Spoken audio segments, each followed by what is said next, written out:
Isso lá que eu não estou vendo. Estou ouvindo.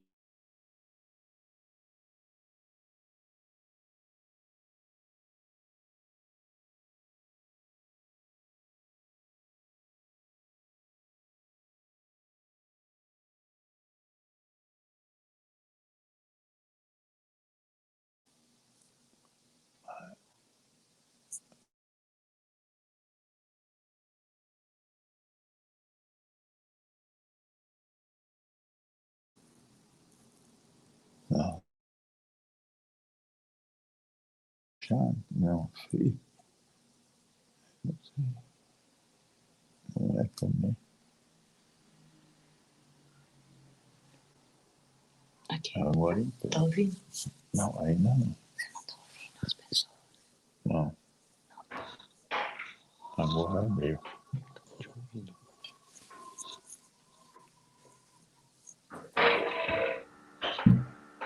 Fala pessoal, muito boa noite. Agora às 7h01, estamos ao vivo na live do Movimento Corinthians Grande. A partir de agora, a gente vai debater alguns assuntos relevantes relacionados ao futebol brasileiro, mas principalmente relacionados ao momento do Corinthians e também as perspectivas para o futuro. Quem estiver acompanhando essa live aqui pode participar através dos comentários.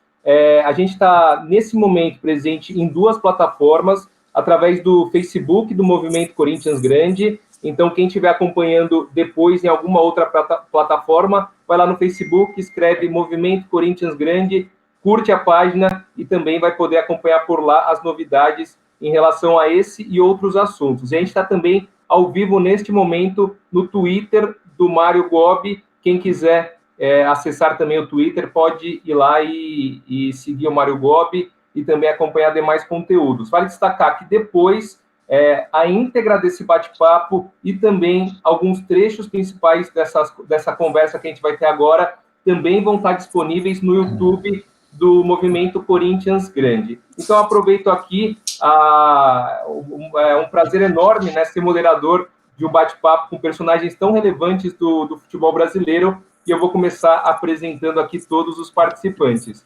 Começando pelo Mário Gobi, ex-diretor de futebol do Corinthians, ex-presidente também do Corinthians entre 2012 e 2015, e campeão, ajudou o Corinthians a ser campeão da tão sonhada Libertadores da América e também do Campeonato Mundial de Clubes de 2012. Tudo bem, Mário Gobi? Tudo bem, André, Eza, presidente querido, Bandeira. Estamos aqui para falar do futuro do futebol, que nos preocupa muito. Aqui com a gente também Felipe Isabella, que é advogado, ex-diretor de esportes terrestres e foi candidato nas últimas eleições do Corinthians, justamente pela chapa Movimento Corinthians Grande. Tudo bem, Isabella? Boa noite, André. Muito obrigado por atender nosso pedido para moderar aqui esse encontro. Presidente Gobi, presidente Bandeira de Mello, um prazer receber dois ex-presidentes de 2 grandes clubes aqui para a gente fazer um bate-papo sobre o futebol brasileiro e falar um pouco principalmente do Corinthians, né, André? Um abraço a todos, boa noite.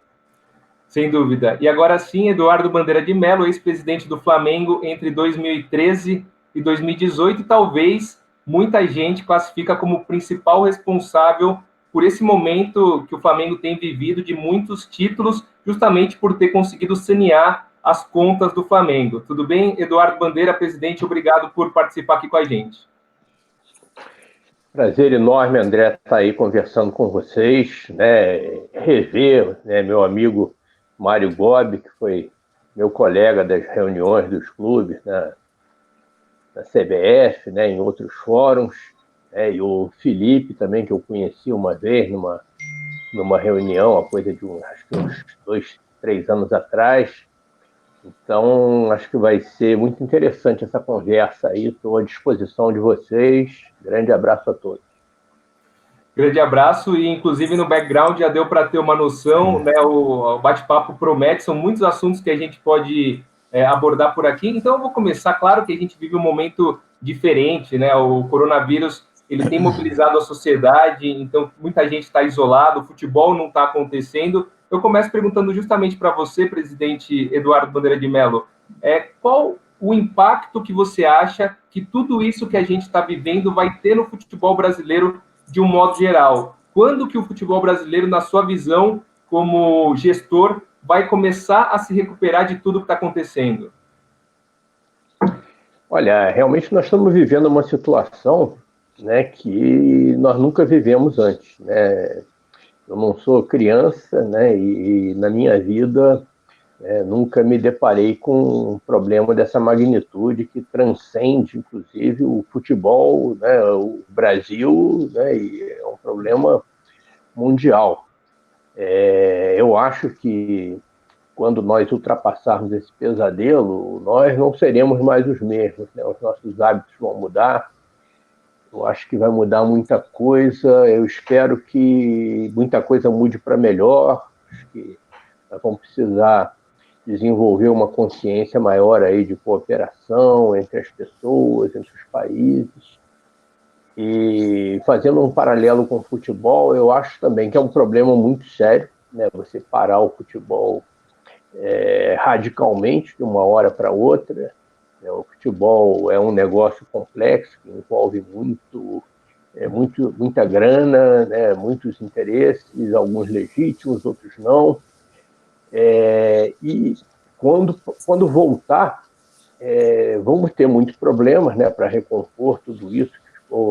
Da mesma maneira, fazendo um paralelo com a situação mundial, né, o nosso futebol vai demandar de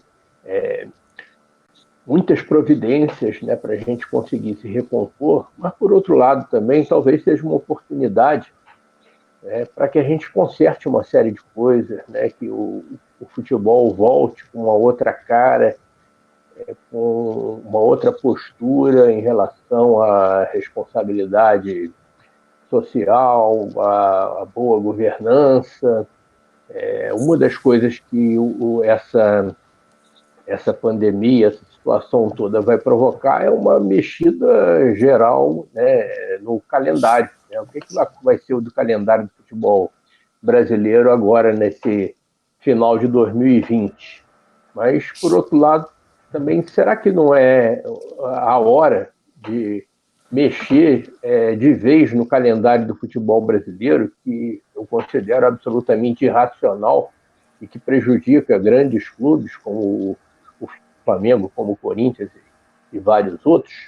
Né? Então, acho que nós temos muita coisa para discutir aqui. Já falei demais.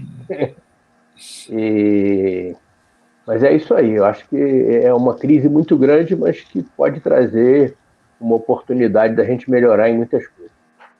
Daqui a pouquinho, claro, a gente vai falar de vários assuntos que o torcedor quer muito saber, né? Principalmente ligados a contratações que um clube pode fazer em um momento complicado, se reforçar é difícil. O Corinthians tem a questão também da sua arena, que precisa ser paga, que talvez atrapalhe, provavelmente atrapalhe aí nas finanças do clube, mas eu aproveito, Mário Galbi, para perguntar para o senhor justamente o impacto que o senhor acha que tudo isso que está acontecendo vai ter dentro do Corinthians, conhecendo o Corinthians profundamente, quais que são os maiores desafios, e se quiser responder ao presidente Eduardo Bandeira também sobre a questão do calendário, você acha que é uma oportunidade para repensar esse calendário do futebol brasileiro? Bom, eu acho que é o grande gancho para se mudar o calendário. Eu acho que é uma questão sobrenatural, inesperada e que sustentaria uma justa causa e que ninguém poderia se contrapor a finalmente mudar o calendário nosso aqui no Brasil. Está fácil, faca e queijo na mão,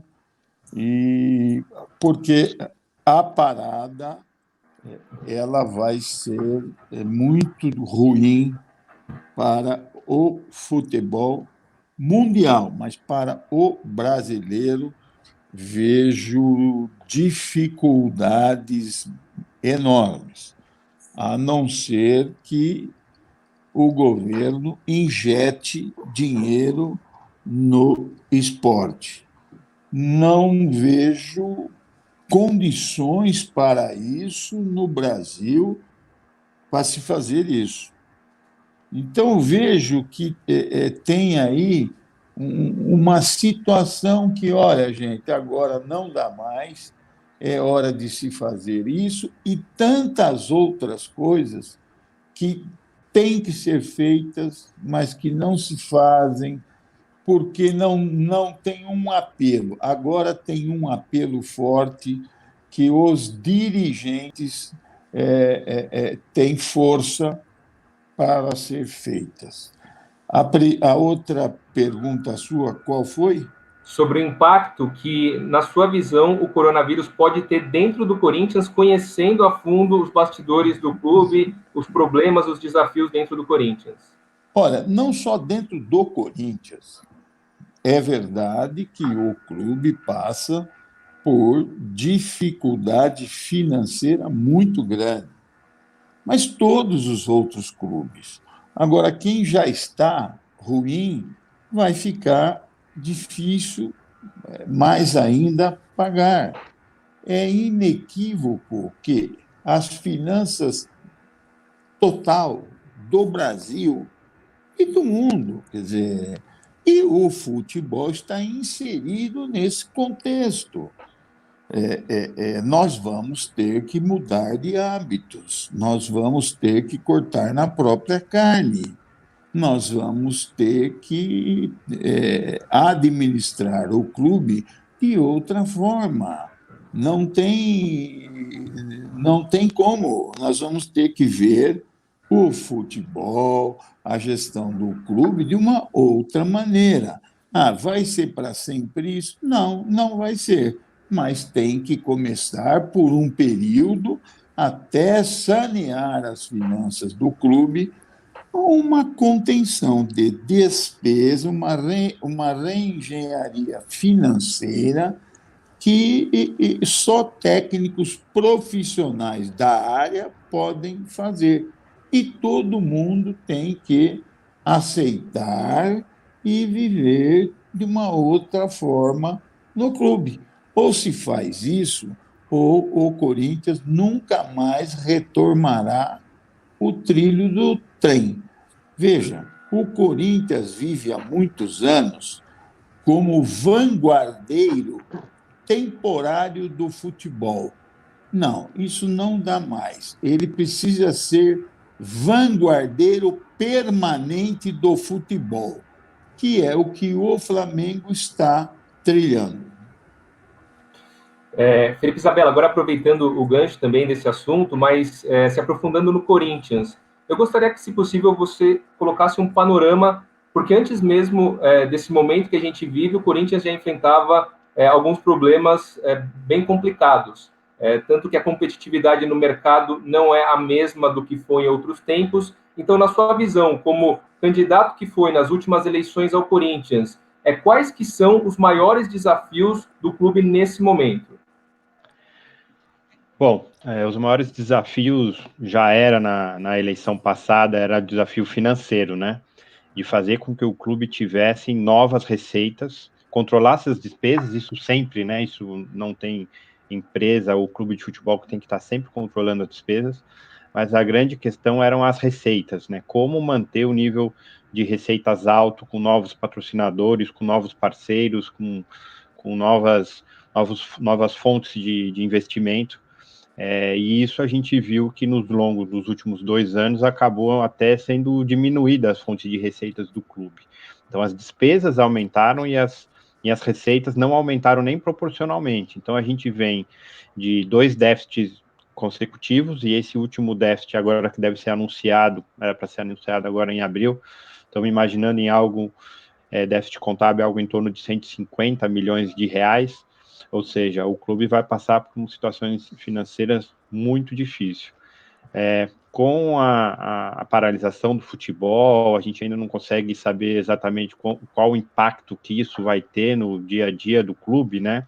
gente não sabe se o futebol vai retornar em maio, em junho, em julho, como é que vão ficar os patrocinadores, se vai voltar com portões fechados, depois, aos poucos, vai sendo liberada a volta da torcida.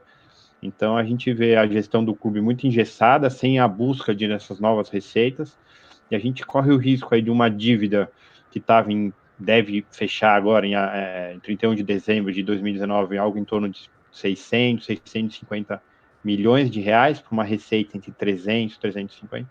A gente corre o risco de fechar 2020 aí na casa de 900, quase 1 bilhão de reais de despesas, para não ter receitas equivalentes para suportar o dia a dia financeiro do clube, né, do fluxo de caixa, pagamento de salários e tudo mais.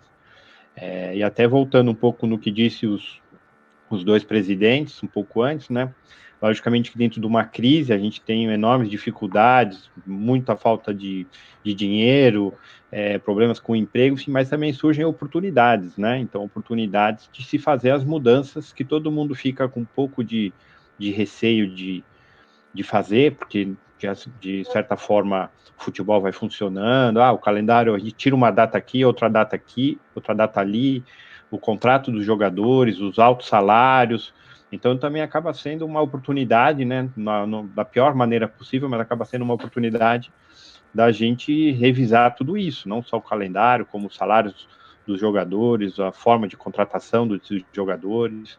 A gente vai ter grande impacto também nos direitos televisivos, né, as plataformas virtuais, né, o quanto que isso vai impactar, né, estamos aprendendo aqui a forceps a utilizar todas as plataformas disponíveis, até para essa live aqui. Então, eu acho que acaba sendo uma oportunidade também na crise da gente, com criatividade e com inteligência, tentar buscar novas receitas para o clube. O presidente Eduardo Bandeira, o Isabela acabou de descrever um cenário assim muito complexo, muito difícil, talvez um cenário próximo do que você enfrentou quando foi eleito presidente do Flamengo. Então, eu gostaria justamente de aproveitar e abordar esse momento, quando o senhor assume o Flamengo, o que o senhor tinha em mente? Esse plano de sanar as dívidas, de tornar as finanças do Flamengo mais sustentáveis, ele já existia antes de o senhor se tornar presidente? Você decidiu isso a partir do momento em que se tornou e viu a situação do Flamengo? Como que aconteceu esse case de saneamento de dívida dentro do Flamengo? Veja bem, André, eu nunca tinha sido dirigente de futebol antes, né? Minha primeira experiência como dirigente de futebol foi exatamente sendo presidente do Flamengo. Eu tinha 36 anos de BNDES, e tinha, vamos dizer assim, vergonha como torcedor e sócio, né, que acompanha o Flamengo já desde criança, de ver a situação que o Flamengo vinha enfrentando, né? Então, o Flamengo era achincalhado por outros torcedores e mesmo pela imprensa, com justa razão, que afirmavam que o Flamengo era um clube mal pagador, um clube que não cumpria seus compromissos, um clube que prometia e depois não fazia por onde. E é claro que o grupo que me acompanhou quando nós assumimos o Flamengo, nós já tínhamos essa intenção de atacar essa crise ética e moral, além do passivo financeiro, que nós não tínhamos nem ideia de qual seria, porque as contas do Flamengo eram absolutamente inconfiáveis. Você pegar o balanço de 2012, que foi apresentado, o parecer da auditoria tinha várias ressalvas, mas a primeira e principal dizia mais ou menos isso. Não acreditem nesses números que estão aí, porque não tem a menor confiabilidade. Então, você não sabia quanto você estava devendo. E quando nós assumimos, nós tivemos a surpresa negativa de ver que a coisa era muito pior ainda. E isso só reforçou a nossa intenção de mudar aquele estado de coisas, né? No meu discurso de posse, que foi a posse formal, né? Foi assim, uma semana antes da gente tomar posse definitivamente, nós baseado nos dados que nós já tínhamos colhido naquele período de transição, entre a eleição e a posse, no discurso eu falei, olha, o Flamengo tem 40 milhões de torcedores, boa parte desses 40 milhões são crianças, boa parte são pessoas das camadas menos favorecidas da sociedade, cujo principal ponto de referência dessas pessoas com a vida é o seu clube de futebol. E o Flamengo não tem dado exemplo para esse pessoal, e o Flamengo tem que dar exemplo para os seus torcedores. Então, ainda que custe sacrifícios na área esportiva e social, nós vamos virar esse jogo. E aí entramos com a disposição, efetivamente, de virar o jogo. E aí encontramos um clube que estava devendo 3, 4 meses de salário, um clube que tinha boa parte das suas receitas penhoradas, e só de dívida vencida com a Fazenda Nacional tinha mais ou menos, se eu não me engano, era 57 milhões de reais. Na época tinha a Time Mania, né, que era aquele programa que inclusive refinanciou lá atrás, em 2007, se eu não me engano, as dívidas tributárias dos clubes. O Flamengo não pagava simplesmente as prestações da Time Mania, poderia ter sido excluído e ter visto a dívida vencida totalmente. Por alguma razão, né, a Fazenda Nacional, acho que razão administrativa, não fez isso. E aí nos permitiu começar a correr atrás, mas correr atrás com muito, mas muito sacrifício. Vocês não imaginam a vergonha que eu tive de primeira vez que eu fui encontrar os jogadores de futebol do Flamengo. Eu era torcedor, né? Eu ia para o Maracanã e ficava gritando o nome deles, né? Felipe, Léo Moura. E de repente eu vejo aqueles jogadores todos ali na minha frente e eu devendo 3, 4 meses de salário para eles. Aí o que eu falei para eles nesse dia, para começar, essa reunião foi num barracão que era o nosso centro de treinamento na época, né, que os jogadores chegavam lá com a sua Ferrari, quando estava chovendo, pisava na lama para ir até o vestiário, até a sala de musculação. Mas a vergonha que eu tinha não era nem da instalação, que realmente era vergonhosa, mas você está devendo o salário desses jogadores. Então eu cheguei para eles, né, que eu nunca tinha visto pessoalmente antes, né, de repente vejo lá meus ídolos todos na minha frente, e eu devendo dinheiro para eles. Aí eu falei para eles, olha, vocês não imaginam como eu estou me sentindo aqui, porque eu trabalhei 36 anos numa empresa que nunca atrasou o meu salário nem 15 minutos, quanto mais 3 meses.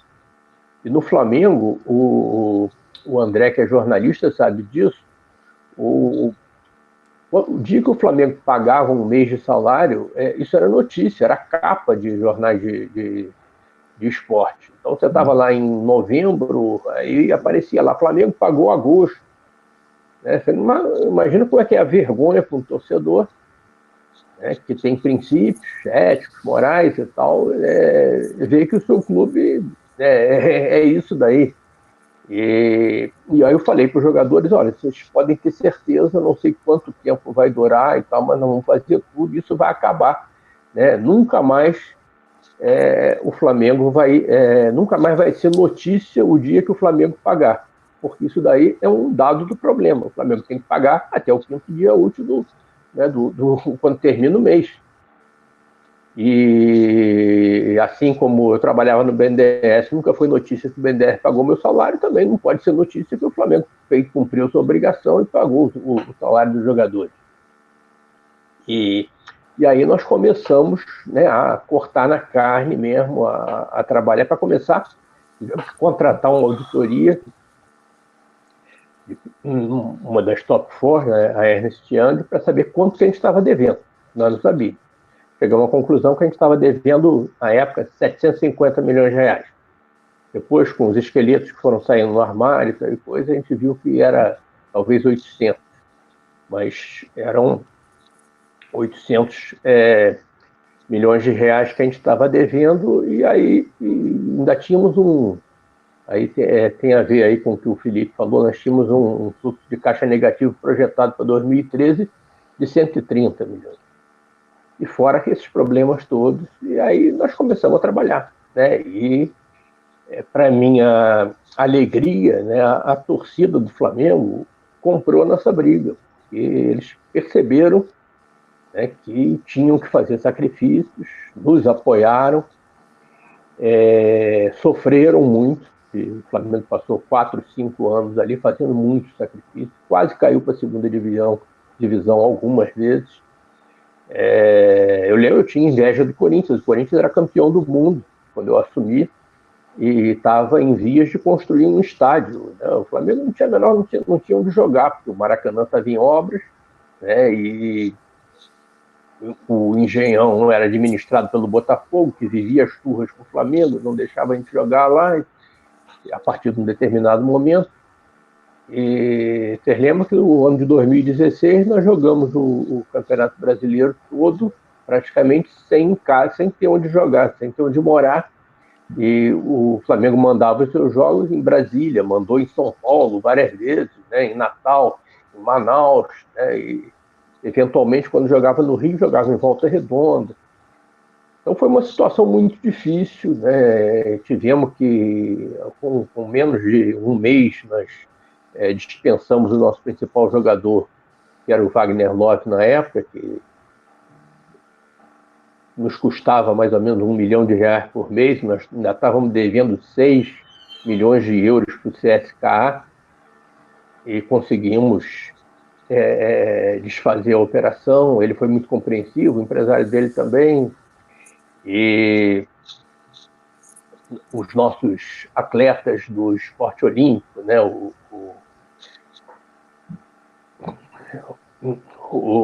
da natação, da ginástica olímpica, todos eles nós tivemos que dispensar.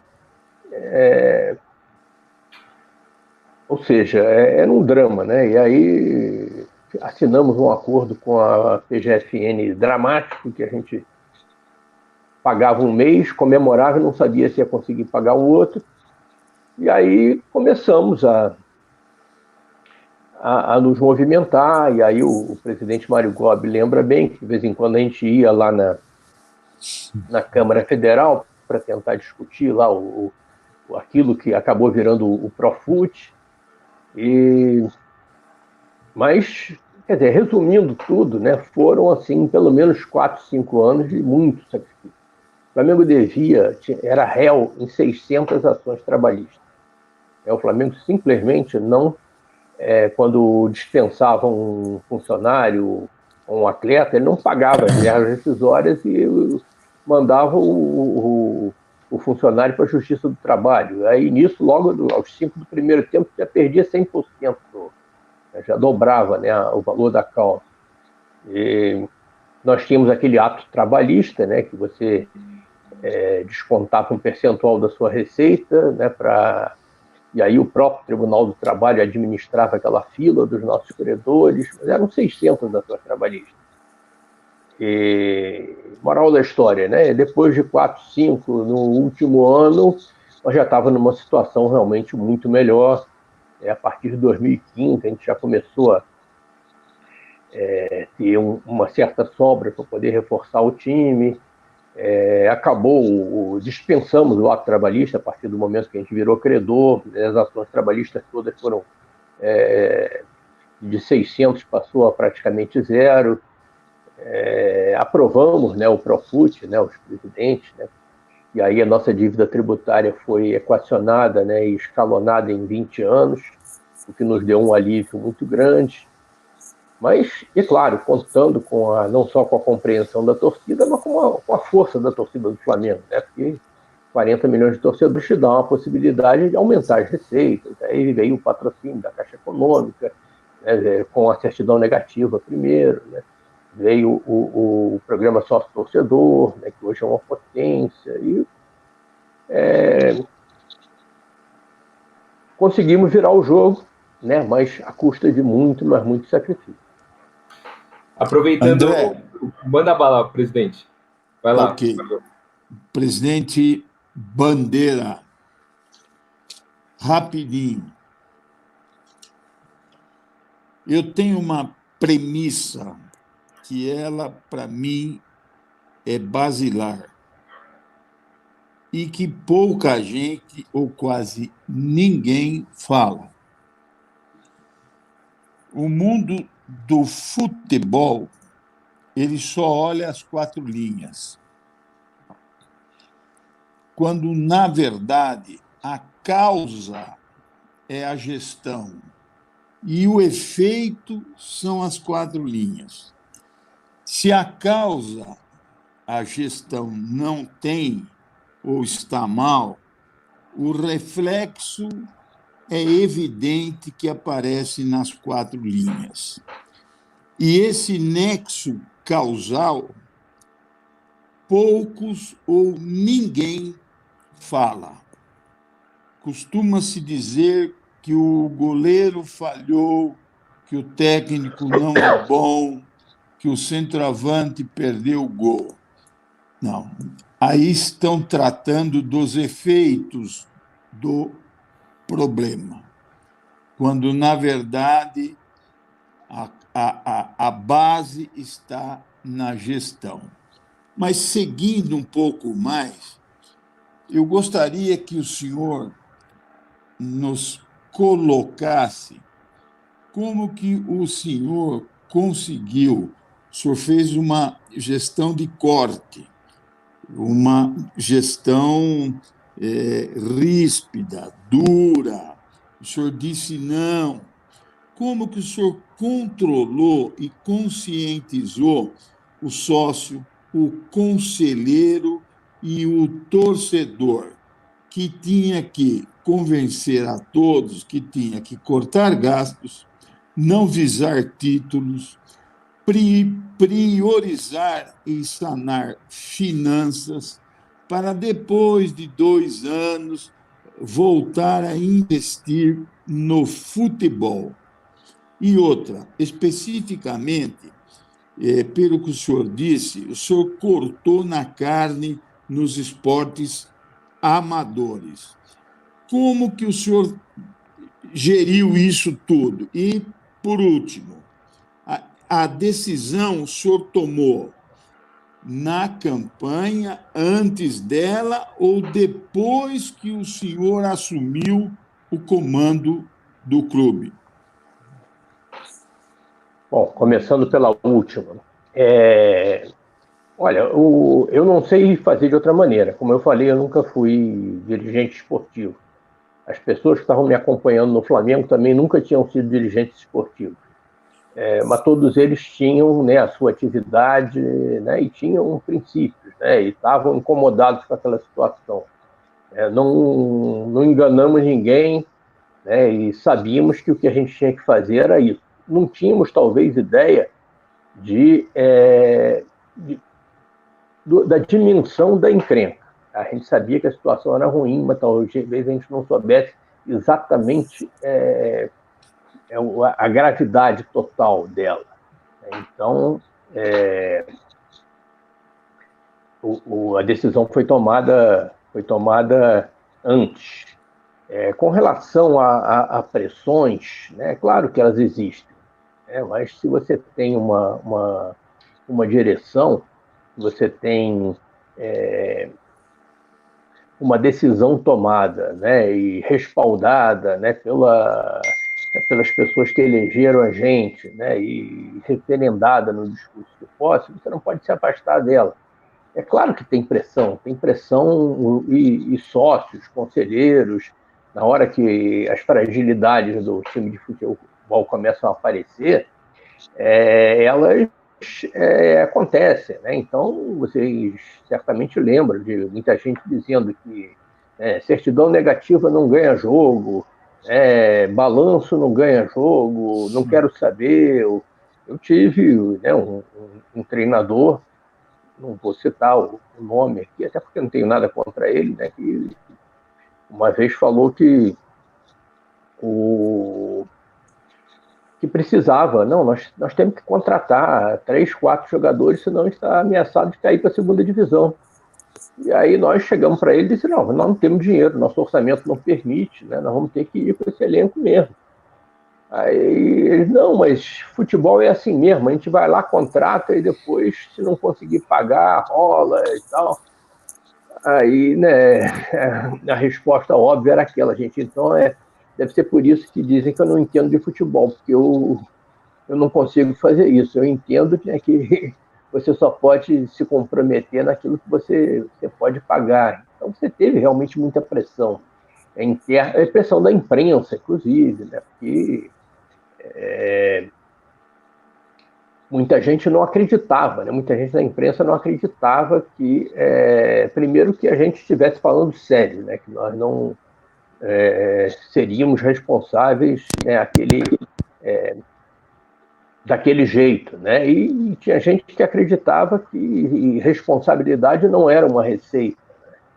Então, agora, apesar de todas essas pressões, o torcedor do Flamengo, é claro que tem uns casos de insatisfação e tal, mas de uma maneira geral, a torcida do Flamengo apoiou a gente o tempo todo. Isso foi uma coisa assim que me deu muita tranquilidade, né? E todo o sucesso que a gente teve no Flamengo a gente tem que dividir com a torcida. Tá? Teve um caso que eu conto de vez em quando, talvez até eu já tenha contado para o presidente Gobi e tal, esse caso da saída do Wagner Love, né? O Wagner Love era o principal jogador do Flamengo. Ele tinha sido contratado pela administração anterior por 10 milhões de euros, nós estávamos devendo 6 ainda, não tinha a menor condição de pagar aquilo, nem pagar o salário dele.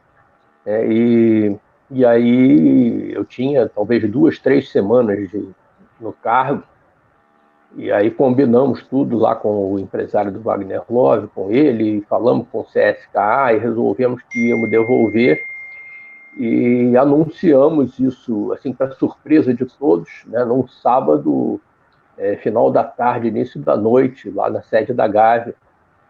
Ninguém tinha ideia disso, e não só o Flamengo tinha um time que ninguém gostava, né, todo mundo considerava um time fraco, como ainda estávamos abrindo mão do principal jogador.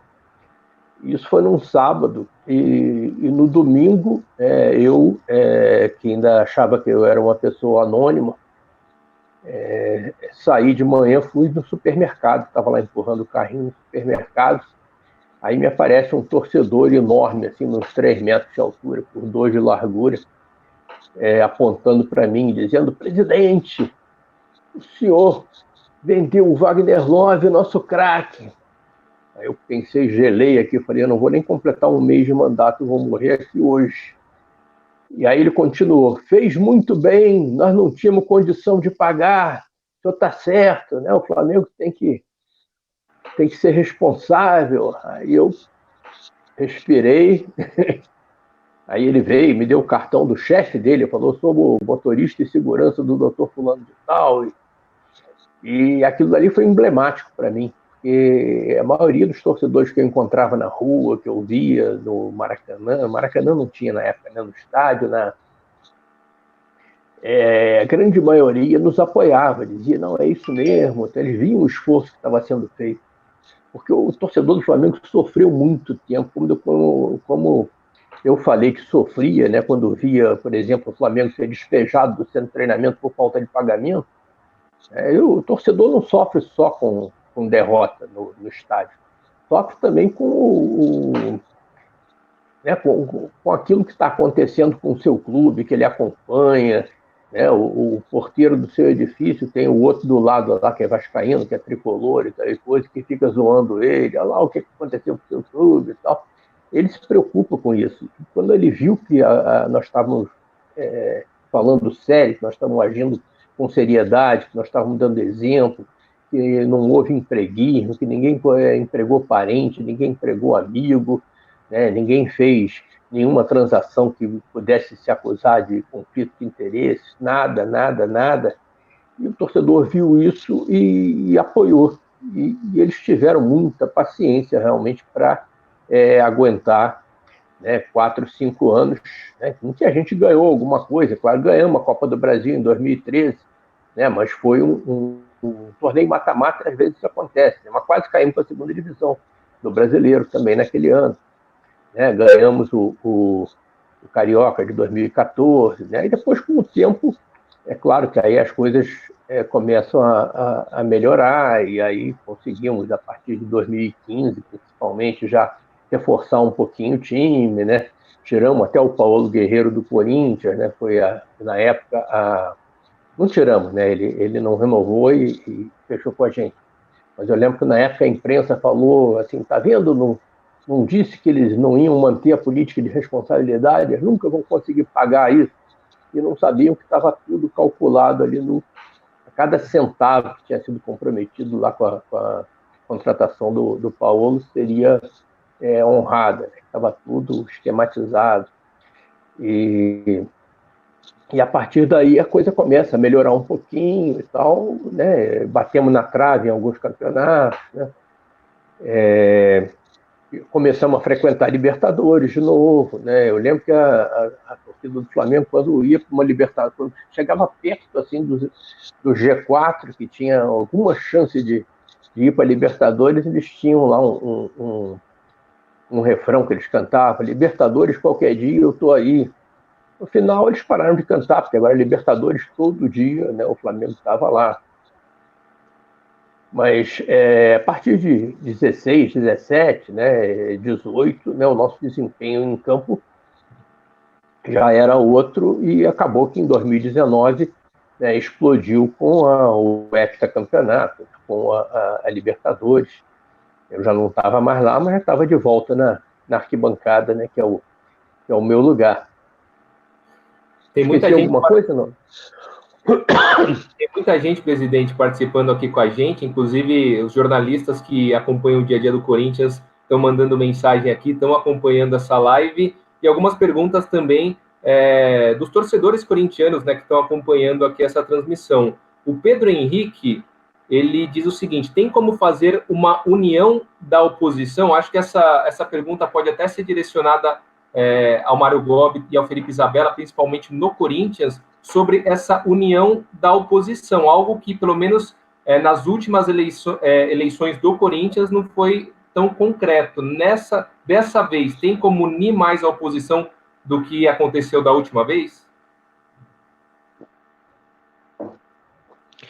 Ô André, na verdade, a oposição do clube, ela, na última eleição, ela conversou, sim, bastante para tentar uma união e tentar fazer uma chapa única, ou pelo menos uma chapa mais forte, única, de oposição, para tentar vencer a eleição, mas os acordos, as conveniências, as ideias não fecharam, e acabaram sendo lançadas várias chapas. Nós acabamos sendo a última chapa a ser lançada, saímos em finalzinho de outubro, começo de novembro, foi a grande novidade da eleição, né? Até porque se quer conselheiro, eu era, né? Foram todos conselheiros vitalícios, e a nossa chapa do Movimento Corinthians Grande, que acabou focando em projeto, em propostas. Como não houve um acordo, acabamos lançando e colocando o nosso caderno de ideias e de propostas na rua para debate, para apresentar mais uma nova proposta para os associados. Para essa nova eleição aqui, a gente vem conversando, sim, com várias das lideranças de oposição.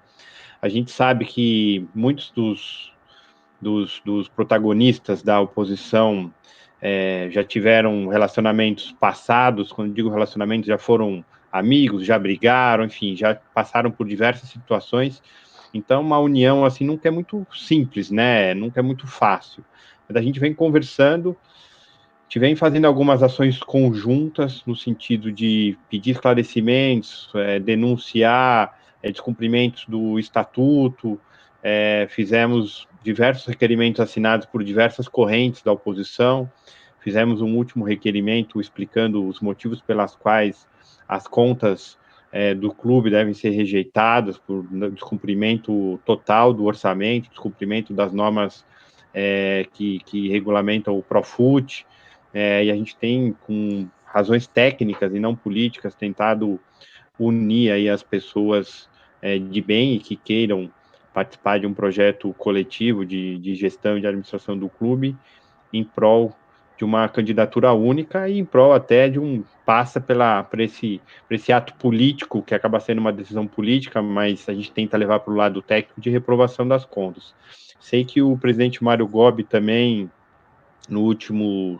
nos últimos meses também está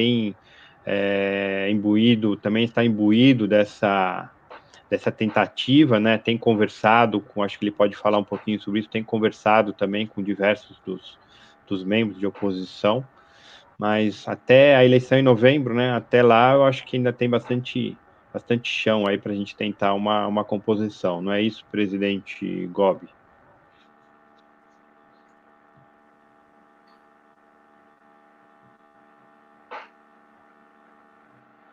Tá sem som, presidente. Para mim também está sem áudio aqui, está sem o som. Vamos esperar um pouquinho enquanto o presidente ajusta o som. Aparentemente está... Presidente, só vê se está conectado bonitinho, o seu microfone está aberto. Está aberto, mas o áudio por algum motivo não está saindo.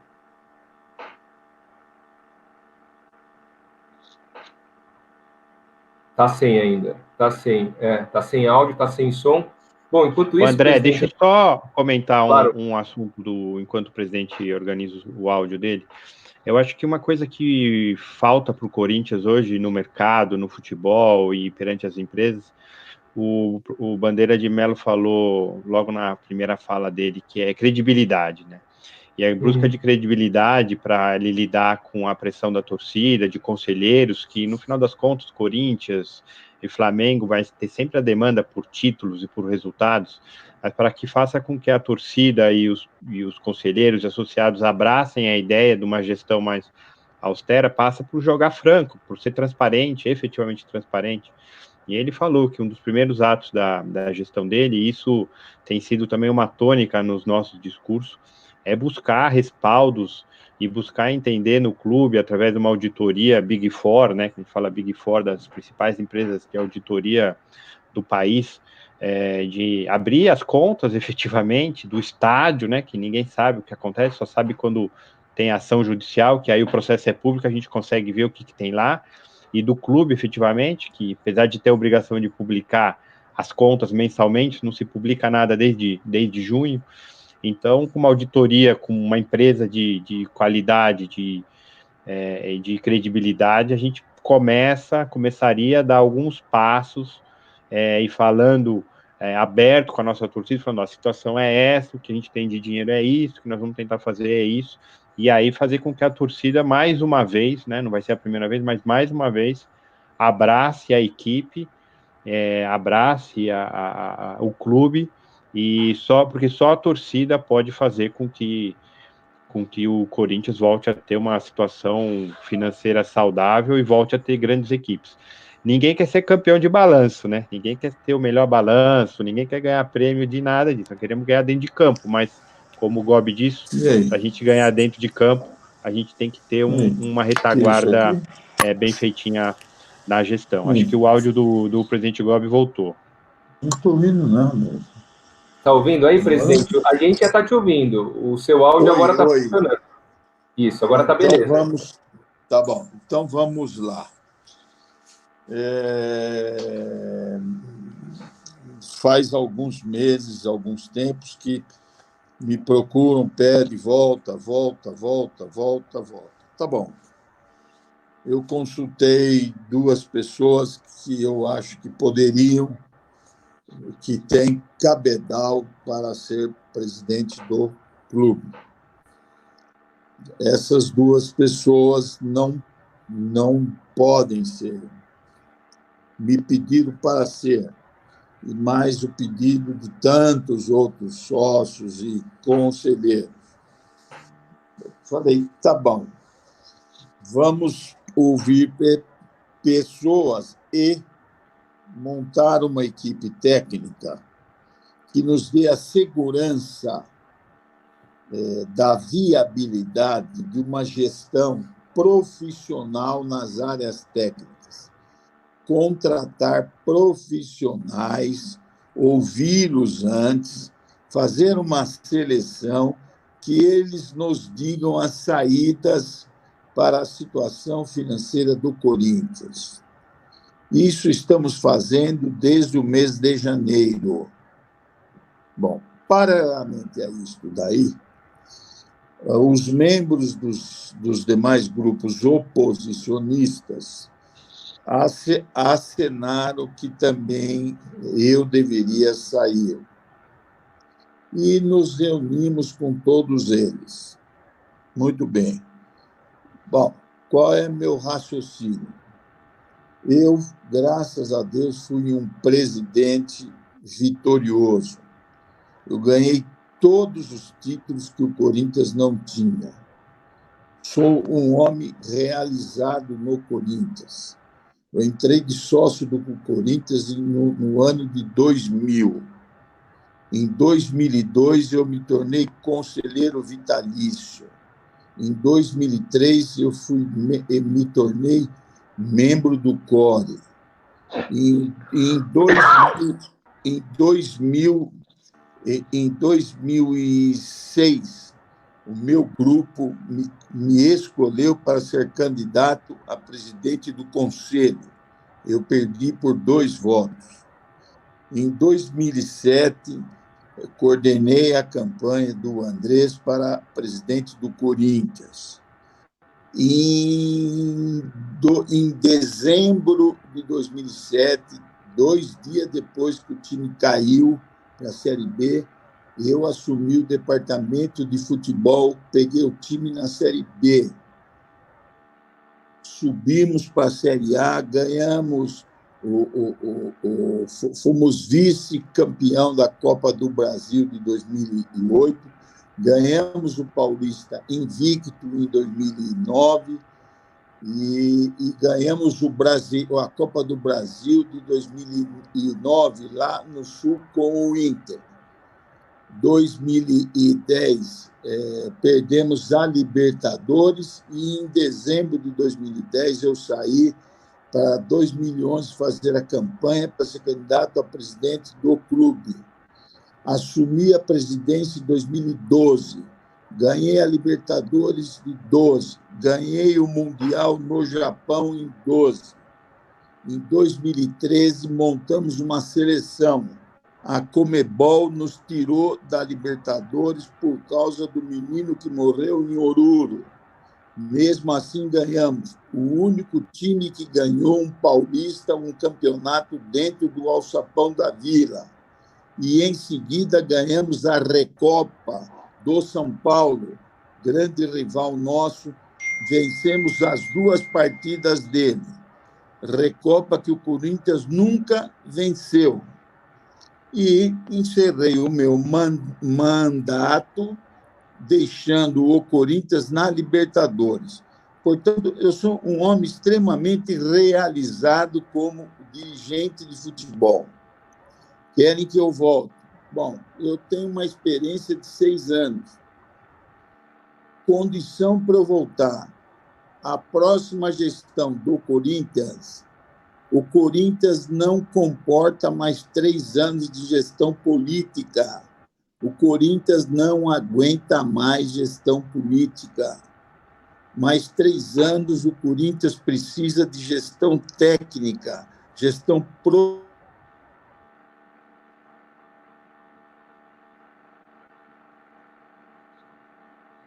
Acho que o presidente, aparentemente, deu uma travadinha, o presidente Mário Gobi, um probleminha com a internet dele. Então, vou aproveitar, presidente Eduardo Bandeira, tem muita gente aqui nos comentários falando se o senhor aceitaria um cargo remunerado no Corinthians. O Gobi, ele até comentou que é um momento de união dos times no futebol brasileiro. O senhor é muito relacionado ao Flamengo, mas, eventualmente, se surgisse um convite para você aplicar o que foi feito no Flamengo, no Corinthians, existe essa possibilidade ou é algo inimaginável?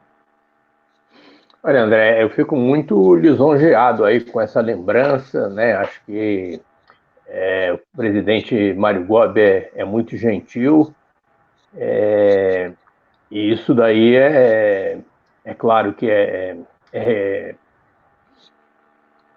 um reconhecimento assim, né, de torcedores, dirigentes de outro clube, né, um clube da dimensão do Corinthians, do trabalho que a gente fez no Flamengo.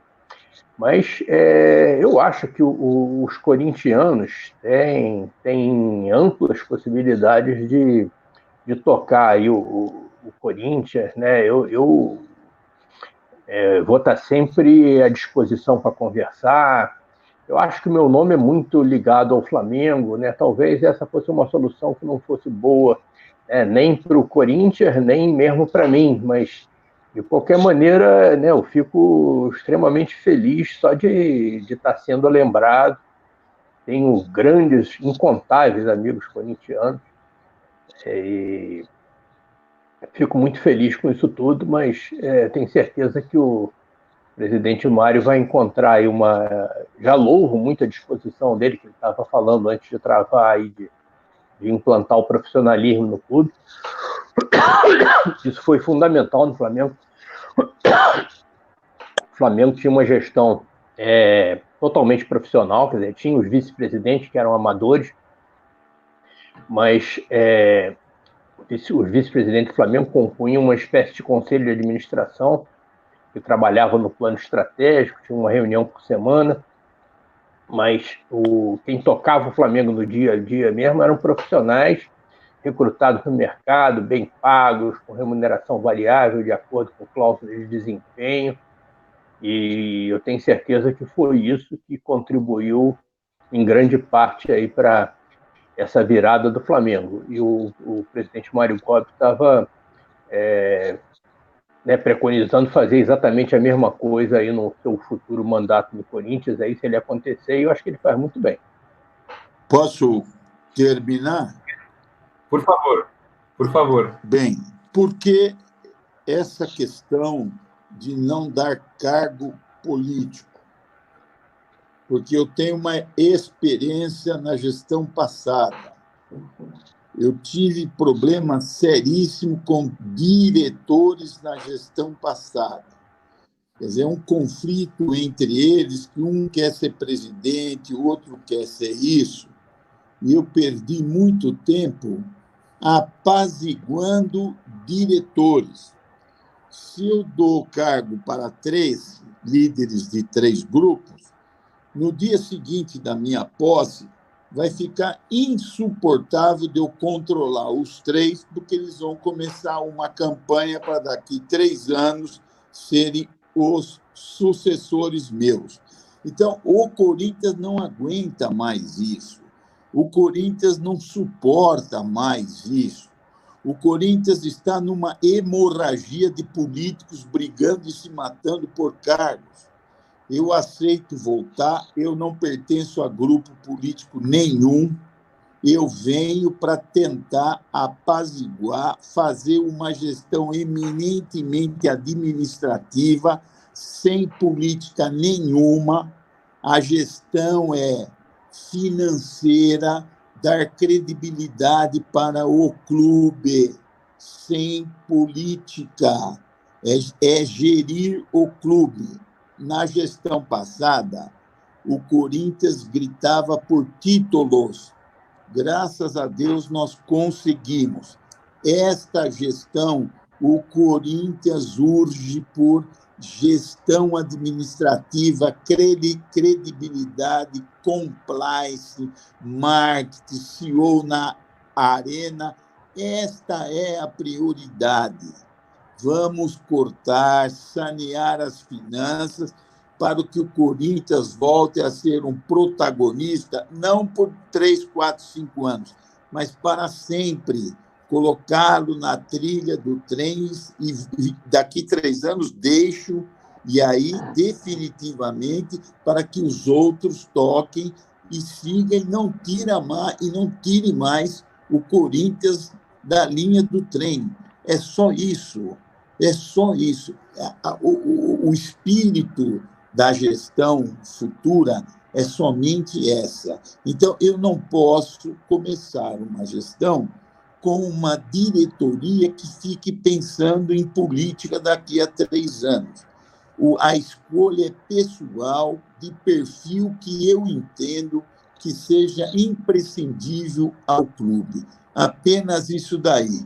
Agora, discutir plano de gestão, conversar de metas, qual é a melhor forma, nós estamos absolutamente abertos.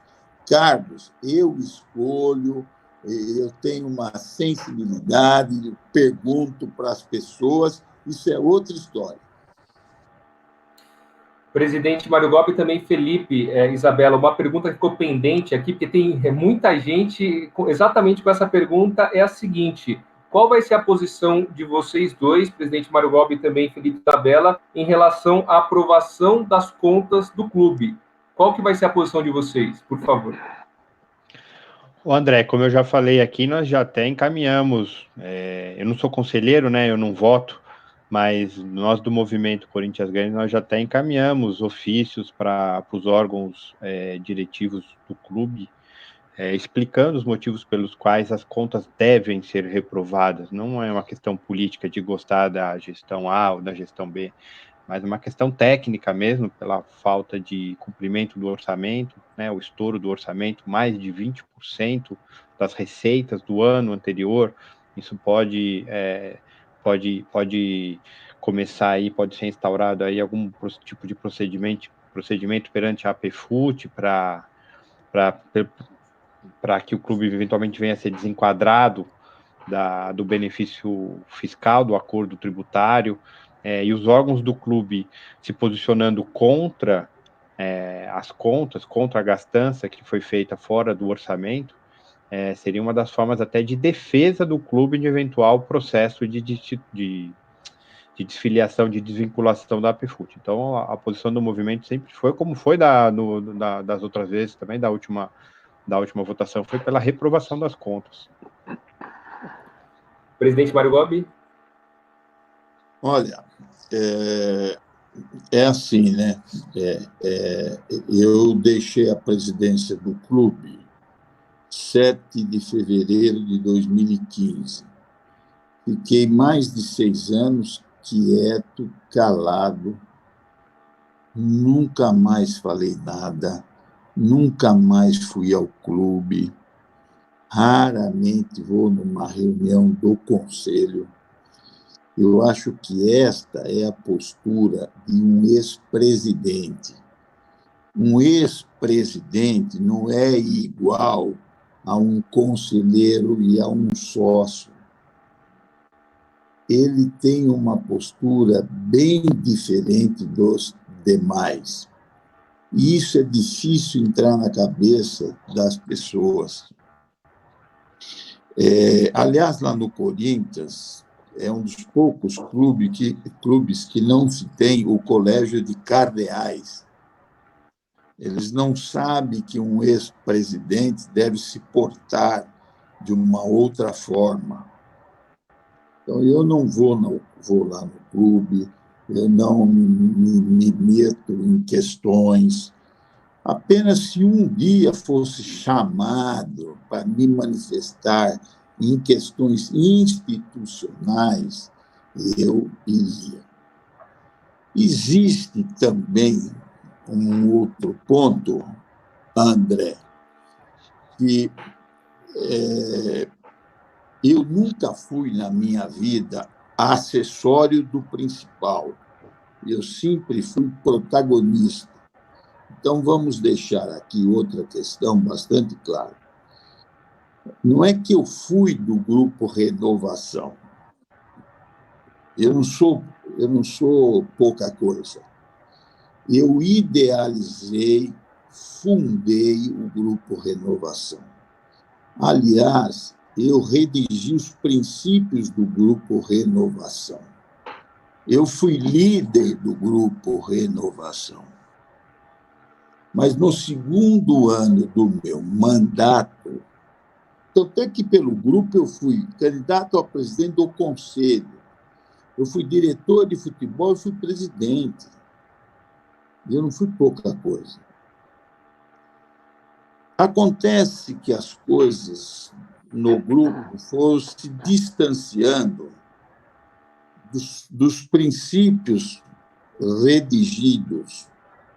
E no segundo ano de gestão, houve um rompimento tácito, não expresso, tácito.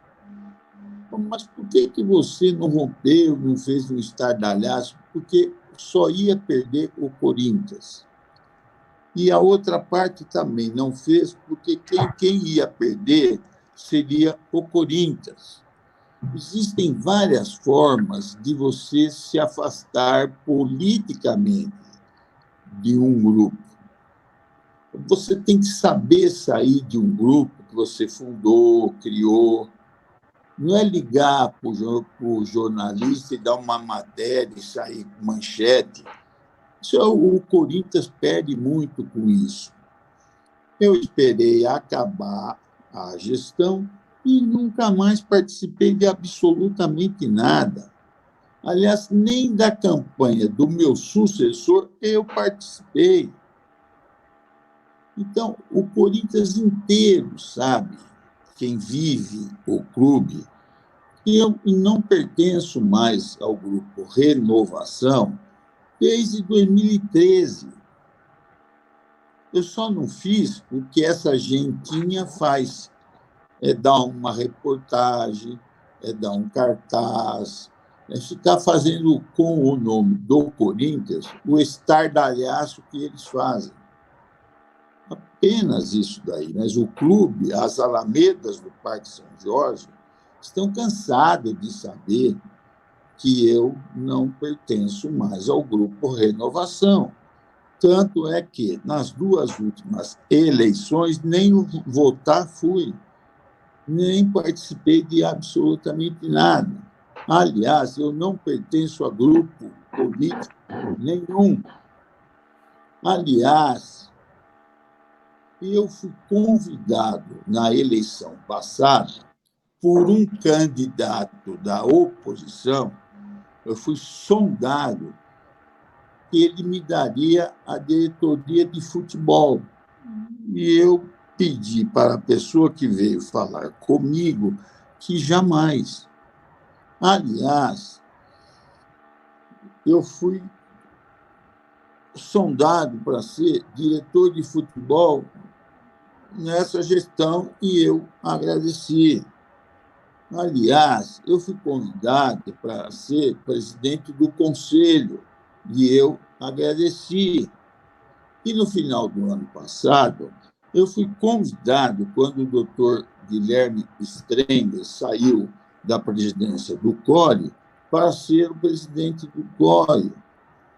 E eu recusei. Eu não sou homem de cargos. O seu Alberto Dualib cansou de me convidar para ser diretor dele, e eu recusei todas as vezes. Eu não sou cargueiro, não vou atrás de cargo. Eu trabalho com equipe com quem eu tenho um pouco de afinidade e ideologia. Mais nada. Lá no Corinthians, se você soltar um carguinho, assim, uma cordinha, mas vem, se você soubesse o que vem de gente. Então, eu estou quieto, estou fazendo um trabalho em prol do clube. E mais nada.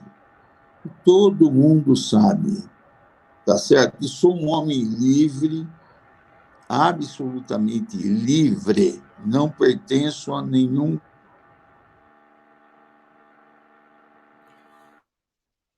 O presidente Mário Gobi travou novamente, então vamos ver se volta. Não, travou novamente. Eu vou aproveitar então já para as considerações finais. Eu acho que tem mais uma pergunta que a gente separou, não sei se a gente consegue colocar aqui na tela. O Gabriel Henrique ele diz o seguinte: Gobi, dá para pagar a arena? Então eu vou estender, como o ex-presidente Mário Gobi está travado nesse chat, ele vai retornar essa live, eu vou aproveitar para perguntar para o Felipe, Isabela e para o Bandeira. Bandeira, o que eu gostaria de saber de você é o seguinte: quando você teve o desafio no Flamengo, não tinha a questão do estádio em si. E eu até pedi para todo mundo... Voltou o presidente. Até para... Estou aproveitando, presidente, para finalizar, que a gente até estourou um pouquinho no tempo, mas é algo que todo mundo está pedindo bastante. Vou até pedir para a gente ser um pouquinho mais sucinto nas respostas, para dar tempo de cada um dos três dar uma pincelada. Em relação à Arena Corinthians, eu começo perguntando para o ex-presidente Eduardo Bandeira de Mello se, na época que ele assumiu a presidência do Flamengo, tivesse essa questão do estádio também, o que ele teria feito de diferente. E eu gostaria depois de estender para o presidente Mário Gobi e também para o Felipe Isabella sobre essa situação, um panorama sobre o estádio Corinthians e para o futuro, o que tem que ser feito para o estádio do Corinthians deixar de ser um problema e se tornar uma solução. Por favor, presidente. Bom, André, aí essa é uma bola dividida respeitável, né? Eu acho que eu não devo, acho que não seria correto ficar dando palpite sobre assuntos internos do Corinthians, até porque eu não conheço, né, os detalhes todos. Eu conheço o que sai na imprensa, né? Conheço o estádio, um belíssimo estádio, tive a oportunidade até de conhecer ainda na fase final de obras. Acompanho essa situação, né, da dívida, né? Apesar de eu ter trabalhado no BNDES, né, o financiamento que foi concedido não teve risco do BNDES, né, foi através da Caixa Econômica, então ela é que administra essa situação. Agora, eu tenho certeza, né, que com a competência dos corintianos, dos meus amigos, vai se encontrar uma solução para isso, né? Eu não tenho a menor dúvida que é uma solução de longuíssimo prazo, né, porque realmente é um valor muito grande.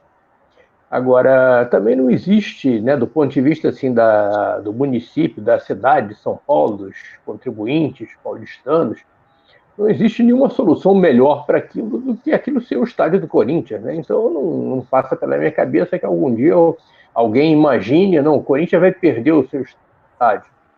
Não vai. Acho que nesse processo, provavelmente, muitos erros foram cometidos, não só dentro do Corinthians, provavelmente, e talvez mais, principalmente, os erros foram cometidos fora do âmbito do Corinthians. Então, acho que já falei demais, né? Torço para que haja uma solução e quando eu falar de estádio agora, eu falo dos estádios da situação do Flamengo com relação ao estádio, né? Torço para que o Maracanã continue conosco, né? Mas dentro de uma concessão estável por 35 anos, com segurança jurídica.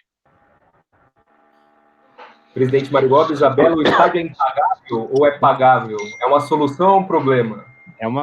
Ranieri, eu sempre tenho dito que o estádio é maravilhoso, ele é uma solução esportiva, né? Desde que inaugurou o estádio, a gente tem tido resultados esportivos, tem sido a diferença, né? Jogar em casa, jogar em Itaquera, até por estatísticas, com relação à quantidade de público, tem tido mais público presente em Itaquera do que nos últimos anos de Pacaembu.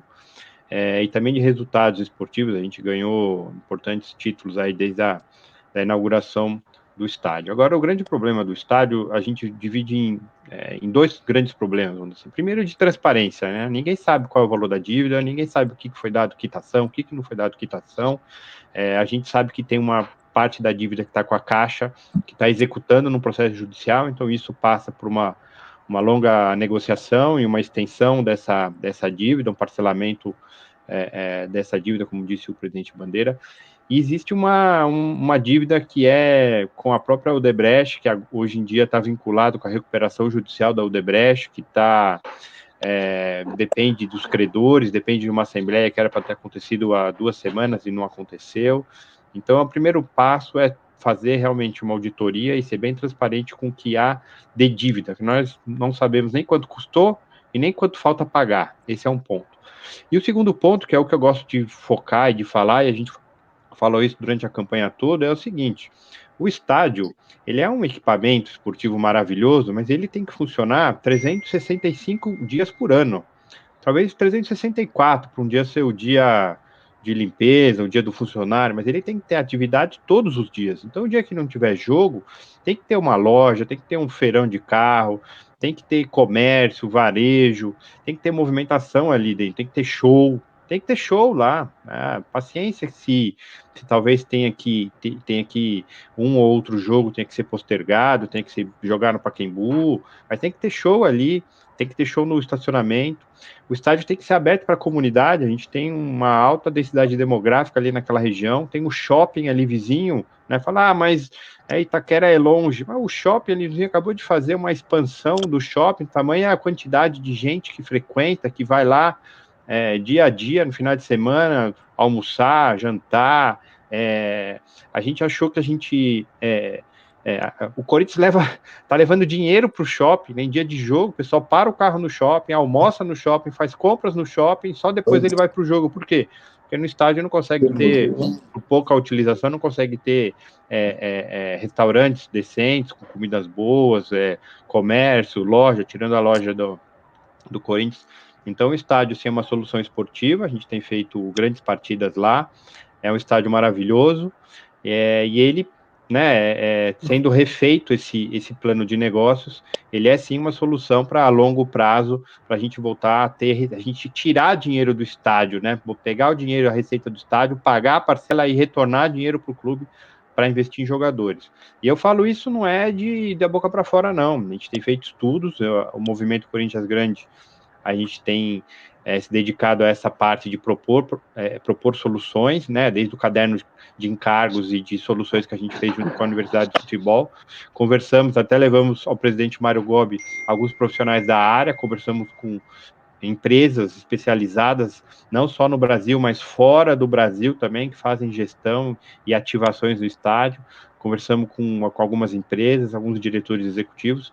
Então, assim, tem solução, mas é uma solução para médio e longo prazo, não é uma solução, não vai ser o próximo presidente que vai quitar a arena, ele vai ter o trabalho de identificar e de encaminhar uma solução. Presidente Mário Gobi. André, eu fiquei devendo uma resposta se eu vou reprovar as contas. Sim, eu vou votar, embora digo que o final do ano, não sei a que ponto isso vale algo,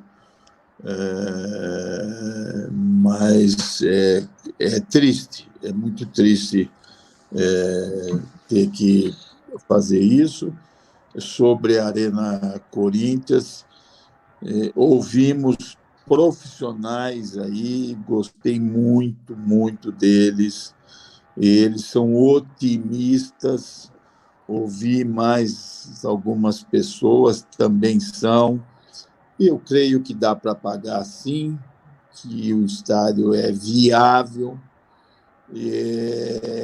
Teremos que montar lá um grupo gestor dentro, profissionalizar bem aquilo lá, profissionalizar o clube, enfim, a gente anda, cai no mesmo ponto. A gestão inteira tem que ser profissionalizada e priorizar a gestão. É isso que tem que ser feito. O resto tem que ter paciência, corte de despesa e ter paciência. O time competitivo e, depois de um tempo, time para ganhar tudo. É isso daí, é uma honra. Bandeira, meu grande ídolo, Exa, querido, André, prazer grande, e vamos fazer mais disso, que isso, trocar sabedorias é muito bom.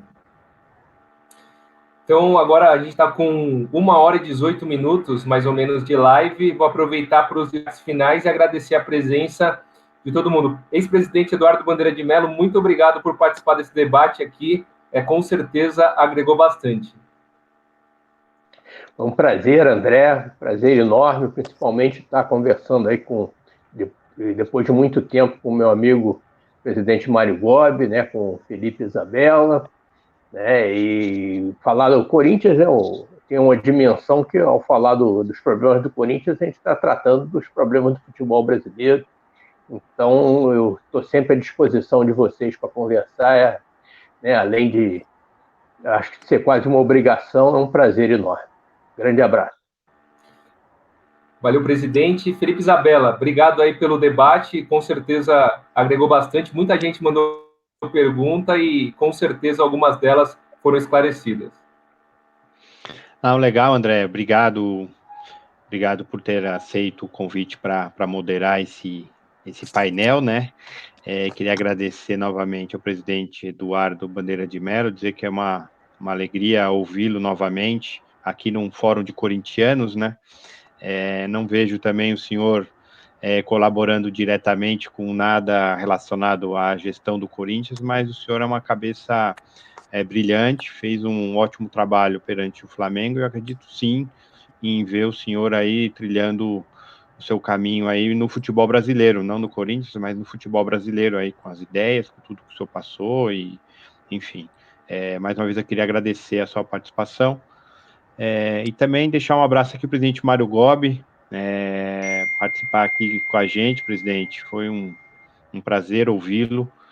Espero que a gente possa fazer outras lives aqui do movimento, com outros convidados, e aos poucos a gente tentar embutir na cabeça do corintiano do que é preciso fazer, né? Do que o próximo presidente vai encontrar. Se já ia ser difícil, com